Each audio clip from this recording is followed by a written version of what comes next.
Hello there everybody, I'm Mr. GamePie. This is Let's Play Sonic Adventure Part 16. Last time we started up Gamma's story. This time we'll probably finish Gamma's story. How did the wind pick him up?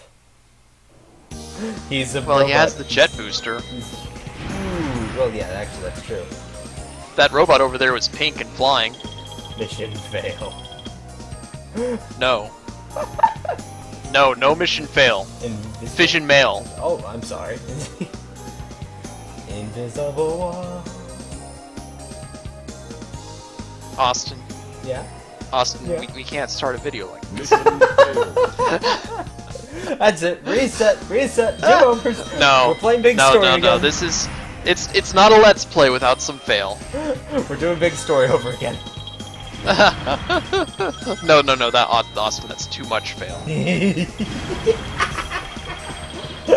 I'm perfectly fine with that. No Let's Play needs that much fail, Austin. I just Dean's did. No, it didn't. It really didn't.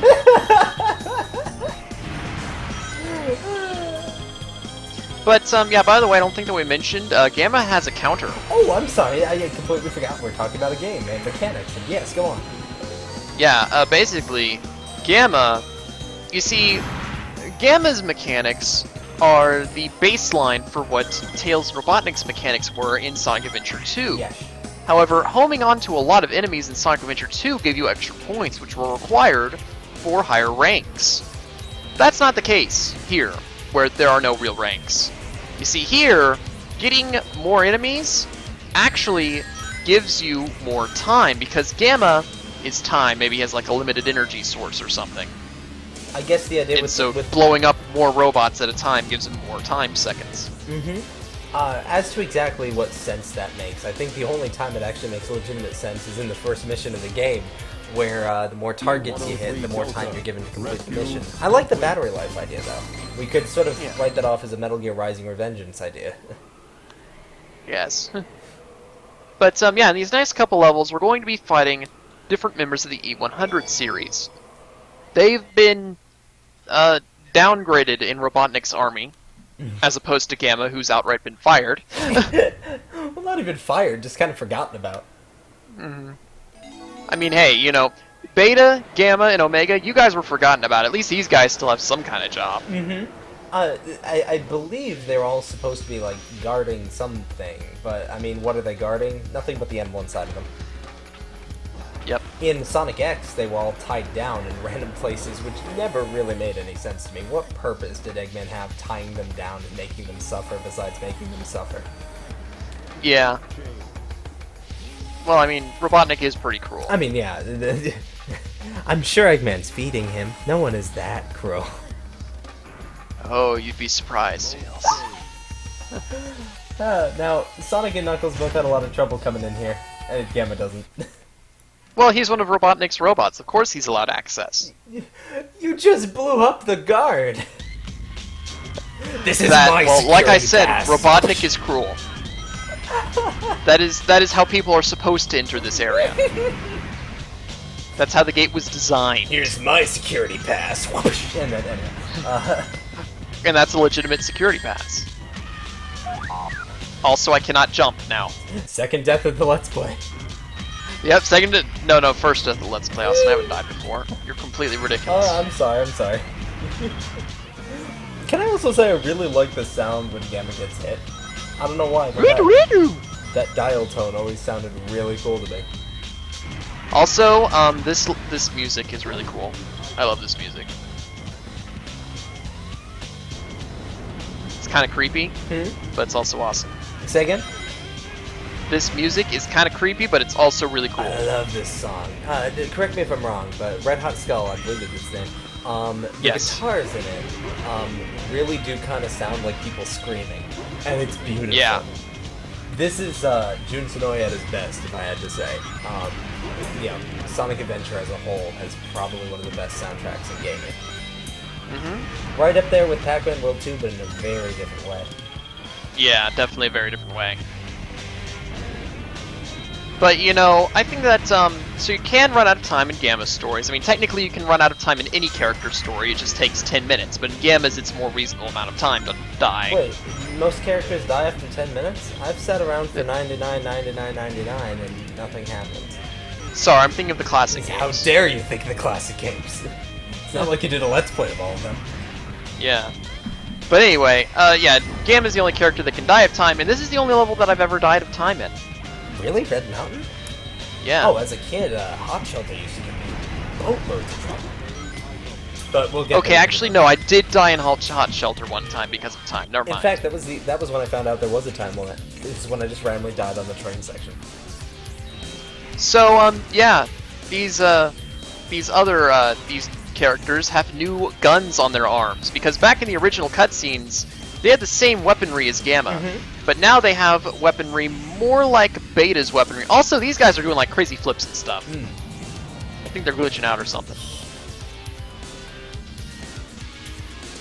I know there is like a weird glitchy motion that they can go through where they're supposed to get hit, but instead they just kind of tumbleweed backwards. It's Yeah, very yeah, that's what they've been doing.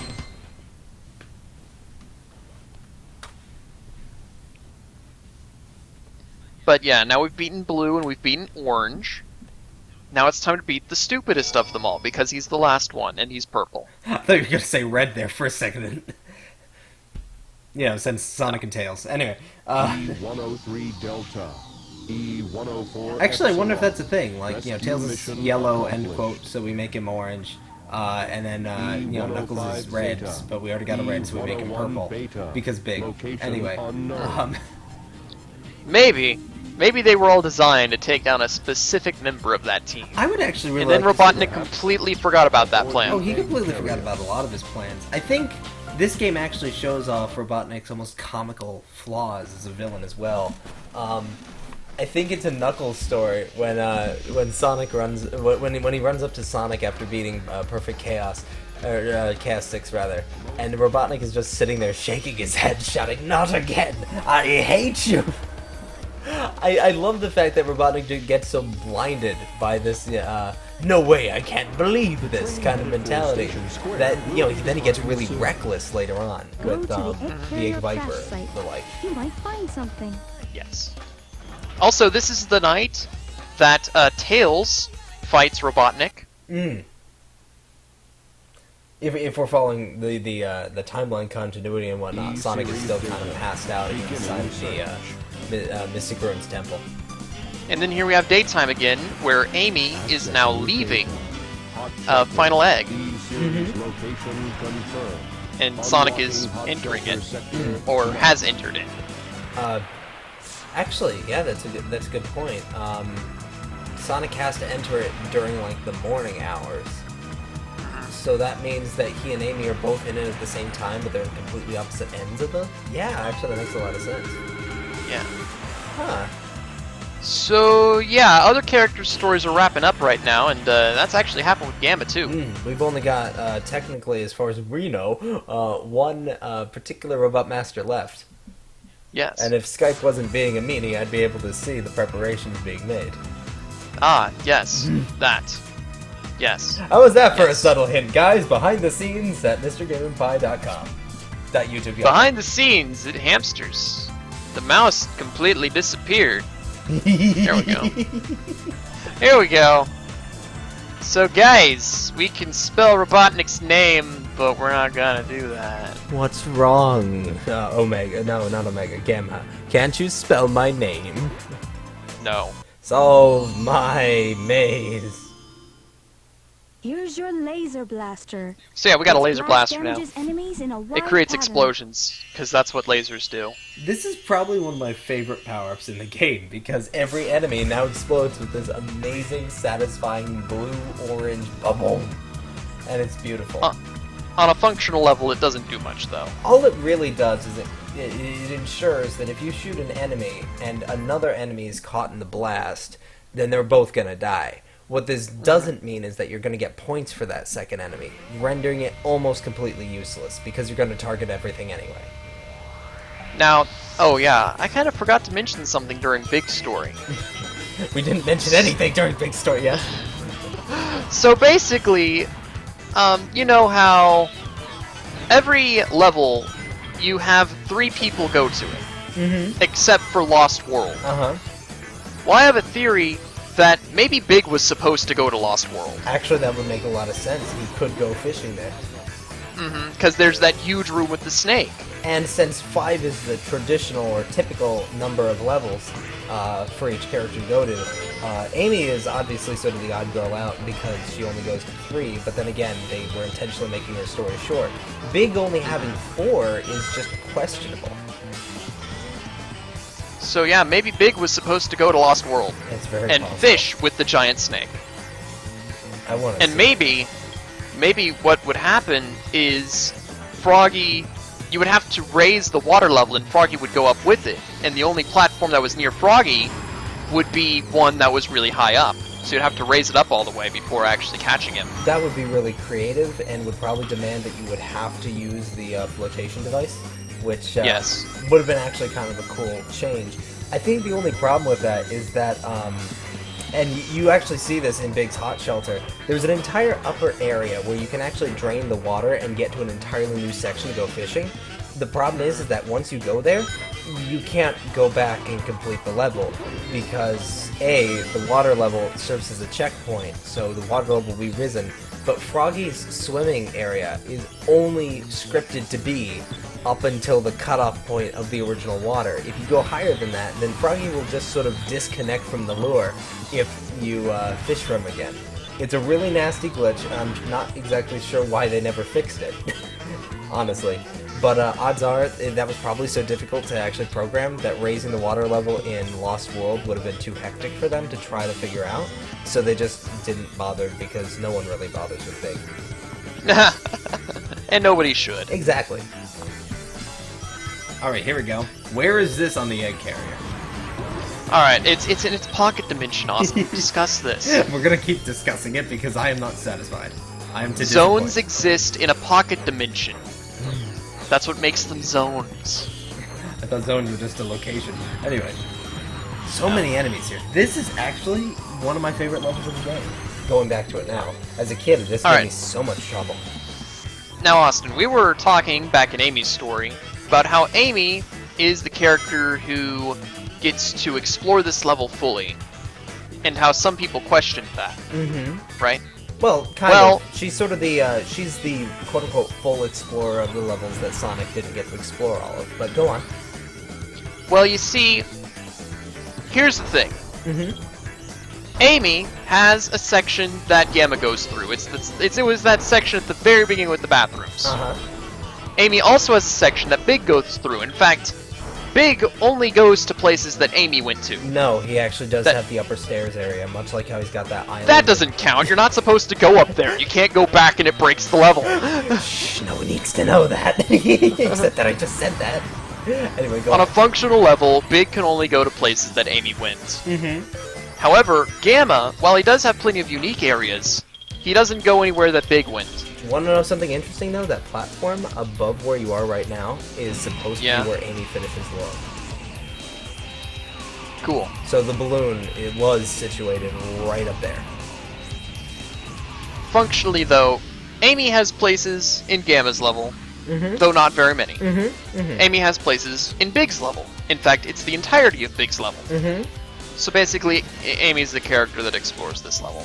The best way to put it is that, much like how Sonic goes through every section and every music change in each level, you know, so we get to explore the full level as him, and then parts of the level as all the other characters. Amy goes through the full level of Hot Shelter because that's the level that Sonic doesn't go to. Meanwhile, she explores an area Sonic doesn't go to in both of her other levels as well. So she's kind of like the footnotes version of Sonic Visits Everywhere.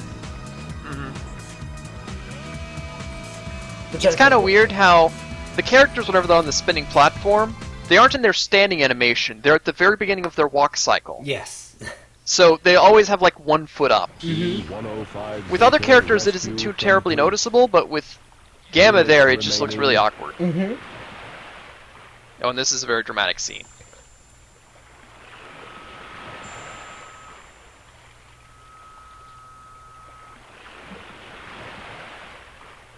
Gamma. They look like good, strong hands, don't they? But then the nothing took my little ones away, and I'm not sure where this joke is going anymore. I have no idea where it started. It started with a never-ending story, and will finish with a never-ending Let's Play. No, it won't. Yeah. Anyway, it's time to go beat up our brother who wants revenge on us for making him worthless. And forgotten. And hated. Speaking of amazing boss battles, by the way. I love this boss battle music. This boss battle music, this boss battle setting, this is to me on par with the Egg Viper and Egg Walker as far as scale, intensity, story wrapping uppiness. Yep. It is also worth noting now that we're here that 4 out of the 6 characters finish their stories by fighting a boss on this arena. Yeah, it's true. Which The only characters that don't are Sonic and who Tails. fight the 2 egg machine things. So, I don't know, I like to just give Gamma credit for, you know, being original, because this is, you know, I don't know, something about fighting this boss in particular, really satisfying fight. This is, I believe he was called Mark II, right? E101 Yes. Beta Mark II.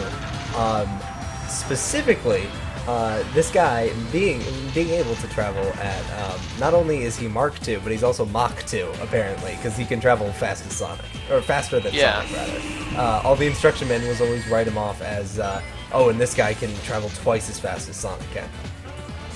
Now I'd like to note something here. So, the first boss as Sonic and Tails is the Egg Hornet. And now we have this guy, whose body parts are obviously based on a Hornet. Yes. What was with Robotnik and Hornets at this point in time? Not the bees. He's always had a weird obsession with bugs. I mean, most people tend to say animals, and yeah, that's true, but no, his obsession is actually with bugs, as far as I'm concerned. Sonic CD, I mean, everything was a bug in that game. Gamma doesn't look... Oh, well, I guess he does.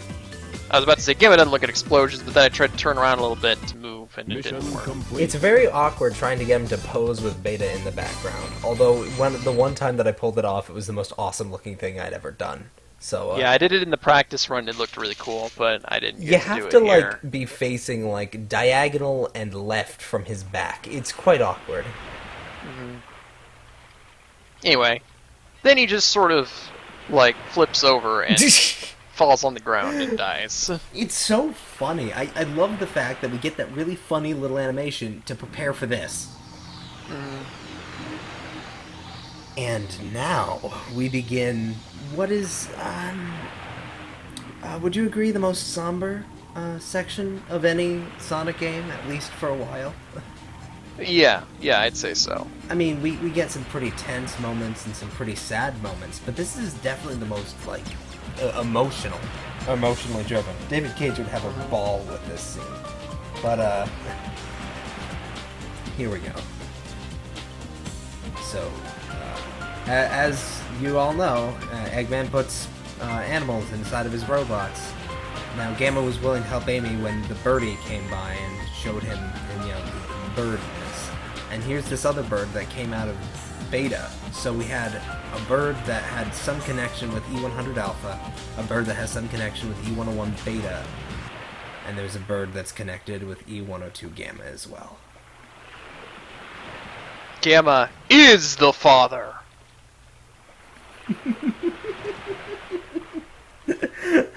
Excellent way to handle this. I think the part that freaked me out the most about this as a kid is the fact that being a robot and not technically having eyes, those green things that we've seen as eyes throughout the entire game are still open as Gamma's lying there. That to me was probably what left the most impact. It's funny because they basically tried doing this in 06 and it just didn't work. Oh no, not at all. But it's literally the exact same scene. Complete with the big fiery explosion. It's just nobody cares about Silver. So, Austin, want to talk about the parallels between Gamma and Shadow? Oh, that's the other parallels thing. Sure. Let me just collect my thoughts here. Okay. So, the big thing to note about Gamma is that he was written off to be a one-time character, as we see here. And he was supposed to be something a little bit different for Sonic. Not like in a big kind of different way, but in a Gamma kind of different way. So that it was a mechanics and structure that didn't ever really mesh with Sonic, but could function in a Sonic platforming level, and it was platforming. I really like the shooting mechanics for that reason, because it was kind of a neat little thing. Plus, it's as edgy as Sonic ever got up until this point, because here's this big gun-toting mech thing. And it's quite cool. So Gamma dies at the end of this game, and then in Sonic Adventure 2, we see what are known as, I believe their official name is Chaos Gammas, which are basically robots that look and act just like Gamma, but they're just little clone copy things, and they're scattered all over the pyramid levels in both Hero and Darkside Store, I believe. And they're literally just Gamma. But the thing is that they therefore brought Gamma back, and then had Chaos Gamma in Sonic Battle. So Gamma has come back quite a few times. Just, I guess, not this one. Yeah, it's not really Gamma. It's a bunch of clones of Gamma. They start at the same place, but because, like, Tikal doesn't talk to them, and Amy doesn't talk to them, they don't really have the personality of Gamma. There's also the fact that they have a different animal inside, which might also affect their personality in some ways. Indeed. So, when you take all that into consideration, we've also got the fact that in Sonic Adventure 2, Shadow's supposed to die at the end of that game, spoiler warning, and so Shadow was supposed to die off because he was a one-shot character who was a bit more edgy than Sonic was used to, sound familiar? And he was really interesting, a lot of people liked him, and so, much like how they brought Gamma back in some way as a nice reference to the previous game, they bring Shadow back in the next game. The exact game following it, no less. And it's heavily implemented, it's heavily implied in Heroes at least, that Shadow is a clone. So in both cases, we got a character who pushed the edgy limit of Sonic the Hedgehog's world. Did something interesting and different that we hadn't seen before, proceeds to die at the end of the game, but then come back in the next game as a clone. Pretty creepy, actually. No wonder Shadow and, first of all, Shadow and Omega get along so well. And second of all, Shadow and Chaos Gamma in Sonic Battle get along really well, too. There's also the fact that they were both changed because of Amy. Yes. Oh, that's the other, I forgot, yes! Amy, for some reason, as useless as she's often made to be, has now officially turned two Darkside characters away from their edgy. But yeah, well, but then Shadow turned out to not be a clone, Yeah. and everything just sort of fell apart. I have no idea what you're talking about, Thomas. Shadow the Hedgehog doesn't exist. Anyway, Gamma did not fall apart, however. yeah, he just kind Well, of I lied mean, there. on a technical level, he did fall apart, but on a Very metaphysical level, he did not. Very much do enjoy Gamma's story, though. Probably, Yeah. like, Sonic and Tails are fun just because they're Sonic and Tails. Knuckles is fun because it's The sense of freedom there. Amy is fun because she's that damsel in distress with a giant hammer. It's a really nice balance. Gamma is just fun to play because, boom. He's a giant robot that blows things up. What's not fun about that? Exactly. So out of all of this, when people often say, I only like playing as Sonic, Tails, and Knuckles because they're the only ones who control anything like Sonic games, I still have to disagree as far as who's fun to play as, because Gamma stands out to me almost as much as Knuckles does, as far as just what makes a fun game in a Sonic universe. And of course, he would go Well- on to define one of the three major playstyles of Sonic Adventure 2, so there's that. Yes. And with that said, that's the end of this episode. Mm-hmm. I've been Mr. Game Pie, I've been Austin on Sugar. and we'll see you next time when we begin the end of the game. We finish what we start when we begin the ending of the beginning of the starting. I like it. Let's do it. Boom! Indeed! Next time! On Sonic X!